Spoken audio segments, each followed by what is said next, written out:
దావోస్లో పెట్టుబడుల వేట కొనసాగుతోంది. ప్రపంచవ్యాప్తంగా ప్రముఖ పారిశ్రామికవేత్తలు, రాజకీయ నాయకులు, వివిధ రంగాల నిపుణులు దావోస్ వెళ్లారు.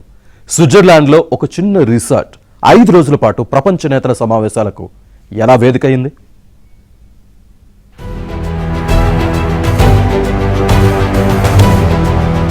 జస్ట్ 10,000 మంది జనాభా ఉండే స్విట్జర్లాండ్లోని దావోస్. దీని గురించి తెలియని ప్రభుత్వాది నేత గాని, వ్యాపారవేత్త గాని ఉండరు. ఏటా జరిగే ప్రపంచ ఆర్థిక సదస్సుకు ఇది వేదిక. ఈ సదస్సులో పాల్గొనాలని, పెట్టుబడులు ఎగరేసుకుపోవాలని చాలా మంది ప్రభుత్వాధినేతలు భావిస్తారు. బిలియనియర్లేమో తమకు ఎక్కడెక్కడి నుంచి అవకాశాలు వస్తాయోనని తెలుసుకునేందుకు ఇక్కడికి వస్తూ ఉంటారు. సీఎంలు, మంత్రుల దగ్గర నుంచి అమెరికా అధ్యక్షుడి వరకు అందరూ ఏటా జరిగే ఈ సదస్సుకు వెళ్తూ ఉంటారు. ఈ ఏడాది 3,000 మందికి పైగా ప్రతినిధులు హాజరయ్యారు. ఏటా ఈ ఉత్సవం 5 రోజుల పాటు జరుగుతుంది.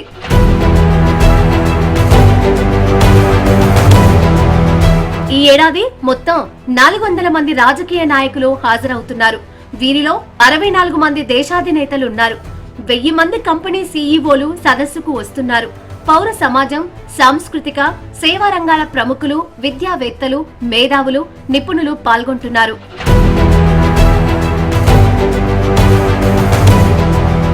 నిజానికి దావోస్ ఆల్ప్స్ పర్వతాల మధ్య ఉండే అతి శీతల ప్రాంతం. 1880లో యూరప్ ను టీబీ మహమ్మారి పీడించేది. దీంతో చాలా మంది స్వచ్ఛమైన గాలి కోసం దావోస్ పర్వత ప్రాంతాలకు వెళ్లేవారు.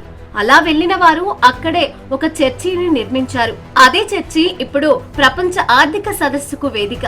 అమెరికా ఆధ్వర్యంలో దశాబ్దాలుగా సదస్సు ఇందులోనే జరుగుతుంది. 19వ శతాబ్దంలో ఆరోగ్య పర్యాటకానికి వేదికగా నిలిచిన ఈ స్కీయింగ్ రిసార్ట్ పట్టణం ఇప్పుడు ప్రపంచ నేతల ఆర్థిక చర్యలకు ఆతిథ్యం ఇస్తోంది.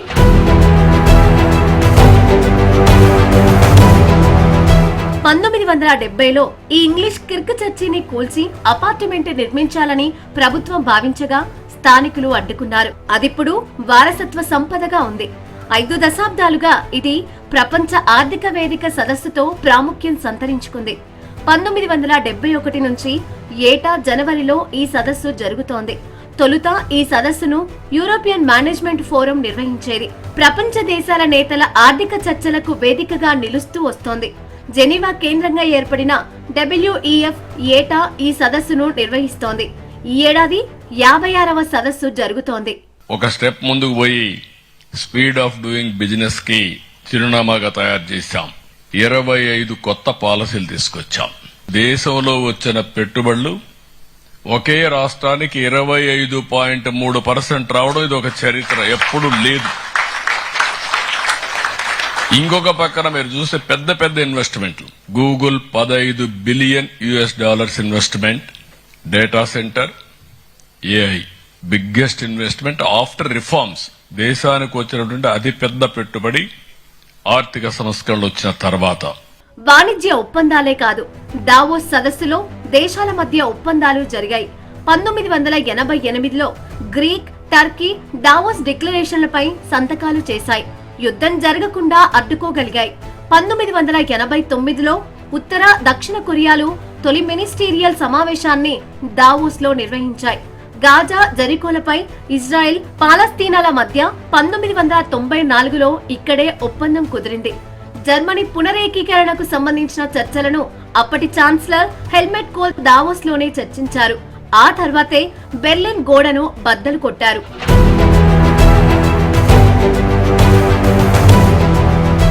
వరల్డ్ ఎకనామిక్ ఫోరం సదస్సు ఒకే ఒక్కసారి దావోస్ బయట జరిగింది. 2001లో అమెరికాపై ఉగ్రదాడుల నేపథ్యంలో బాధితులకు సంఘీభావంగా 2002లో సదస్సును న్యూయార్క్ లో నిర్వహించారు. కరోనా కారణంగా 2021లో సదస్సును వర్చువల్ గా నిర్వహించారు.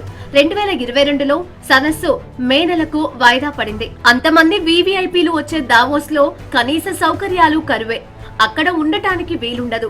దావోస్ తో పాటు సమీపంలోని పట్టణాలలో హోటల్స్ లలో ఉండాల్సిందే.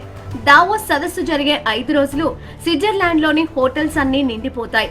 ఐక్యరాజ్య సమితి, వరల్డ్ బ్యాంక్ ప్రతినిధులు రానున్నాయి. సదస్సు భద్రత కోసమే స్విస్ ప్రభుత్వం 100 కోట్లకు పైగా ఖర్చు పెడుతోంది.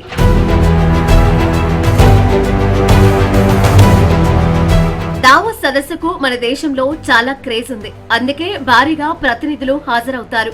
ఈ ఏడాది కేంద్ర మంత్రులు అశ్విని వైష్ణవ్, శివరాజ్ సింగ్ చౌహాన్, ప్రహ్లాద్ జోషి, ముఖ్యమంత్రులు చంద్రబాబు నాయుడు, రేవంత్ రెడ్డి, దేవేంద్ర ఫడ్నవీస్, హిమంత బిశ్వ శర్మ, మోహన్ యాదవ్, హేమంత్ సోరెన్ లాంటి వారు వెళ్లారు. 100 మందికి పైగా మన దేశ సీఈఓలు హాజరవుతున్నారు. రాష్ట్రాలు ఎవరి బ్రాండును వారు ప్రదర్శించుకుంటారు. కేవలం ఆహ్వానం ఉన్నవారికి మాత్రమే సమ్మిట్ చుట్టుపక్కల ప్రాంతాలకు అనుమతి ఉంటుంది. ప్రపంచ సమస్యల పరిష్కారానికి, తక్షణ పెట్టుబడులకు ఉపయోగపడుతుంది దావోస్ సదస్సు. ప్రపంచ ప్రముఖులంతా వస్తారు కాబట్టి ఎవరినైనా ఈజీగా కలవచ్చు. పెట్టుబడులను, ప్రపంచ దృష్టిని ఆకర్షించవచ్చు.